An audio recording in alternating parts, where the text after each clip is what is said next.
Assalamualaikum warahmatullahi wabarakatuh. Saudara-saudaraku sebangsa setanah air, apakah di musim depan masih ingin tanam porang? Ataukah sudah puas dengan apa yang ada? Ataukah sudah berhenti untuk menjadi petani porang karena mungkin kabar berita isunya tidak sesuai dengan harapan, atau bahkan hasilnya tidak sesuai dengan impian, atau yang terbaru porang tidak sesuai dengan gembar-gembor harga lah. Kemarin banyak yang menyatakan bahwasanya porang harganya 10.000 plus, tapi kenyataannya sekarang harganya 7.000. Apakah akan membuat susut niat jenengan? Itu petani memang perlu nyali. Dan tolong jangan hanya kalau ditanam, jangan hanya menggunakan bibit ala kadarnya. Ini bibit-bibit macam gini, ini bibit rusak. Ini empuk. Loh, empuk, genjur.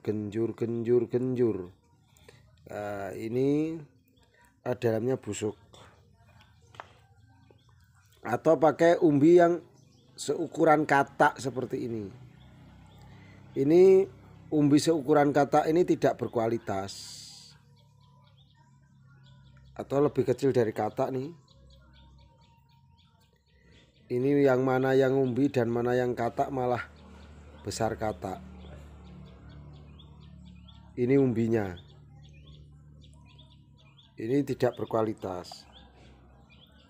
Atau umbi-umbi kering seperti ini ada yang berjamur. Loh Pak Po, kenapa memberikan contoh yang jelek?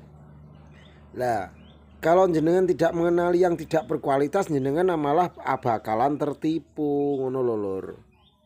Nah, umbi-umbi model katak model gini nggak usah dibeli lur. Ini katak sampah. Apalagi sekarang ini beredar terutama di Facebook itu panen masih ada pohonnya, panen masih ada akarnya jembut gitu. Kata oyote jika jembut itu untuk dijadikan bibit itu menjadi katak babatan atau porang dibabat, itu dijadikan bibit nggak bagus, sangat tidak bagus. Makanya kalau beli bibit ya yang ukuran normal.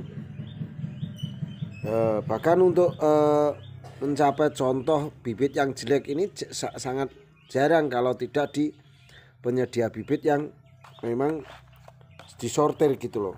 Kalau dicampur itu ya nggak bakal menemukan hal-hal semacam ini. Gitu dulur. Dan ini bibit yang jelek. Bibit jelek ya jangan dibeli. Kalau jenengan kalau bisa itu minta jaminan lur. Kalau sampai gagal itu harus tapi ya jujur. Beli bibit itu minta jaminan yang bagus. Jangan asal-asalan. Karena kalau jenengan pakai bibit asal-asalan, hasilnya nanti juga akan asal-asalan. Jadi nggak mungkin bibit yang asal-asalan itu terus akan nanti panennya bagus tuh nggak mungkin. Jadi kalau bibit kawitnya sudah jelek seperti ini, nantinya kalau ditanam pun juga akan ada virusnya, ada penyakitnya, dan cenderung kegagalan di depan jenengan. Jadi jangan mengharap terlalu berharap bibit yang murah. Jadi bibit yang murah itu rego nggawa rupa lur. Jadi katakanlah harga itu membawa kualitas seperti itu. Jadi tidak bisa setiap bentuk orang itu kualitasnya sama, itu nggak bisa. Jadi otomatis yang bagus tetap bibit yang berkualitas. Kalau bibitnya nggak berkualitas nggak mungkin akan bagus. Jadi untuk dulur-dulur sekalian, kalau ingin tanam usahakan kalau beli umbi ya jangan yang satu seperti ini.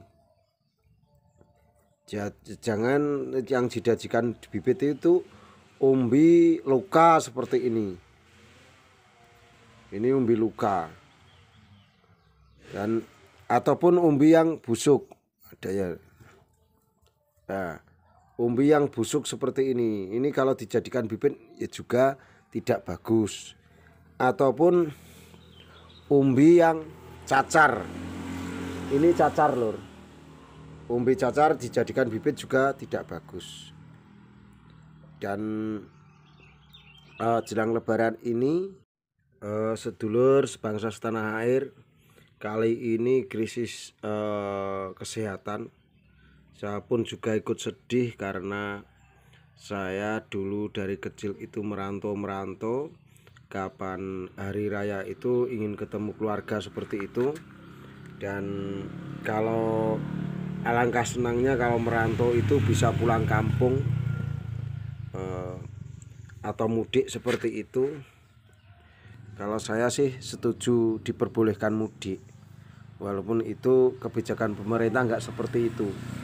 Tapi rasa mudik itu sangat luar biasa ketika kita waktu itu waktu kecil itu cuma merantau di Surabaya gitu saja sampai Nganjuk wilulur, teko Nganjuk roh Gunung Pandan itu saja hati itu sudah bahagia.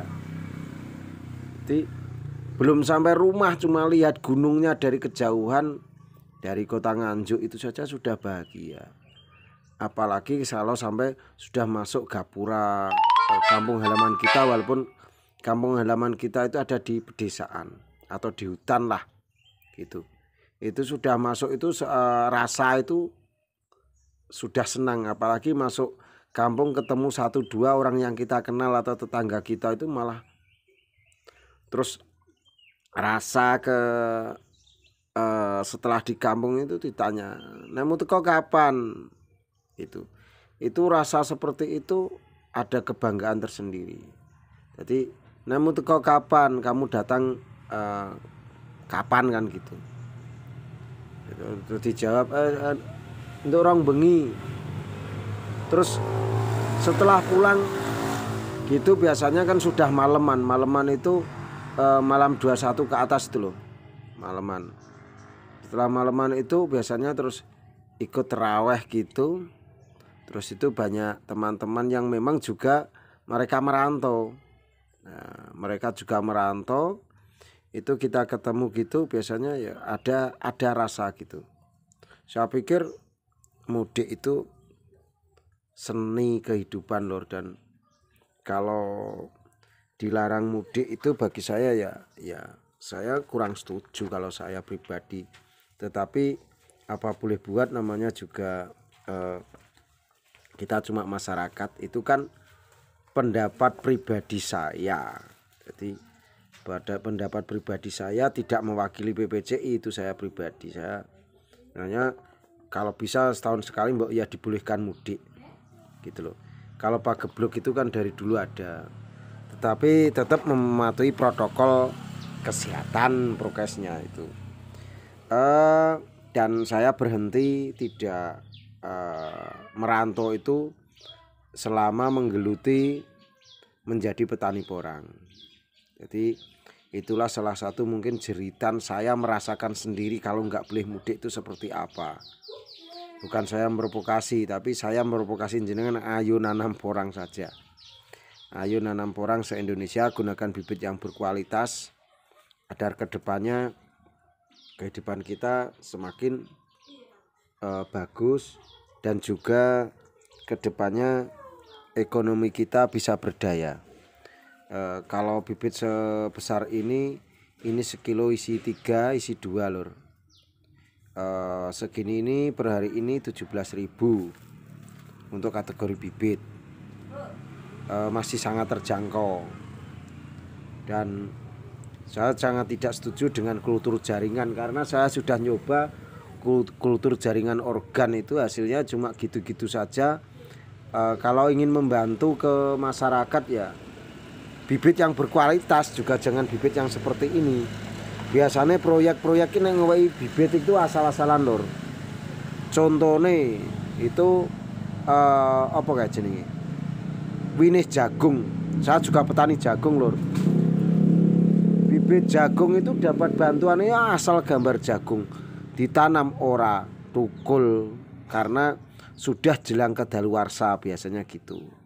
Jadi oknum-oknum yang memberikan itu biasanya golekno sing murah, expirednya hampir habis gitu biasanya. Terus pernah juga dapat bibit kedelai. Alah bibit kedelai juga mutunya kurang bagus, malah podo tinggu isi rempeyek lur. Ini nggak mengada-ngada, ini di tingkat petani yang sampai ke petani seperti itu. Begitu juga pupuk. Pupuk itu juga pupuk itu juga di paket-paket gitu, kayak paketan kayak pulsa, kayak kulitane pulsa wae. Jadi petani itu sebenarnya cuma maunya beli unsur pospot, akhirnya harus beli yang lain-lain karena di paket itu, paket plus.